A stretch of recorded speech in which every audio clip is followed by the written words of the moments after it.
హరి ఓం శ్రీమాత్రే నమ. లలితా సహస్రనామ పారాయణలో భాగంగా ఈరోజు అమ్మవారి నామం 462వ నామం శోభన. ఇది 3 అక్షరాల నామం. ఈ నామంతో అమ్మవారికి నమస్కరించుకున్నప్పుడు ఓం శోభనాయై నమః అని చెప్పుకోవాలి. సౌందర్య శోభ కలిగినది అనేటువంటిది దీనికి సంబంధించినటువంటి స్థూలార్థం. సౌందర్యం, మంగళం, ఆనందం, ఈ 3 భావాల కలయికని శోభన అంటారు. అమ్మవారు శోభనాస్వరూపిణి. నిర్వికార స్థితియే శోభనత్వం. అంటే ఎటువంటి వికారాలు అమ్మకి లేవు. భయము, అజ్ఞానము, ఈర్ష్య, అసూయ, దుఃఖం, గర్వం, ఇలాంటి ఎటువంటి వికారాలు కూడా అమ్మ దగ్గర లేవు.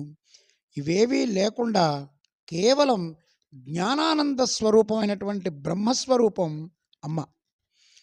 ఇట్లా మొత్తం మనకి ఇంతకుముందు నుంచి మనం చెప్పుకుంటున్నటువంటి సుముఖి, నళిని, శుభ్రూహు, శోభన ఇవన్నీ కనుక పరిశీలిస్తే బ్రహ్మ విద్యాస్వరూపిణి అమ్మవారు అని చెప్పి మనం తెలుస్తోంది. అమ్మవారి రూపం సౌందర్యవంతంగా, భావాలు స్వచ్ఛంగా, సాన్నిధ్యం పవిత్రంగా ఇలా ఉంటుంది. అందువల్ల అమ్మవారు నిత్యం కూడా శోభాయమానంగా విరాజిల్లుతూ ఉంటుంది. మంగళకర సౌందర్య శోభతో విరాజిల్లుతున్నది అని చెప్పి మనం ఈ నామానికి అర్థంగా చెప్పుకోవచ్చు. ఓం ఐం హ్రీం శ్రీం శోభనాయై నమః. ఓం శ్రీమాత్రే నమః. ఓం శ్రీ మహారాజ్ఞే నమః. శ్రీమత్సింహాసనేశ్వర్యై నమః.